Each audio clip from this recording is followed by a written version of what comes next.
দেখছেন আল্লাহ তাআলার কি নিয়ামত, এটা হচ্ছে আল্লাহ তাআলার রহমত।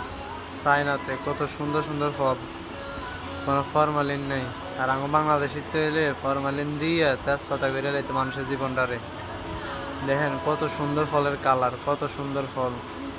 এটা হচ্ছে আল্লাহ নিয়ামত। চায়নারা ভালো মানুষ বিদে আল্লাহ তা করে দেয়, আর আমার বাঙালি 2 নাম্বার বিদে বাঙালির দেয় না। বাঙালি বাইরে থেকে ইম্পোর্ট করে বাংলাদেশে আনে। বাঙালি রে কি গমু আর, বাংলাদেশ হচ্ছে গিয়ে বেজালের 1 নাম্বার, 2 নাম্বারের ভিতরে 1 নাম্বার হচ্ছে বাংলাদেশ। দেখছেন চায়নাতে কত সুন্দর আল্লাহ রহমত করে রয়েছে। সবাই ভালো হয়ে যান, ভালো হয়ে যান।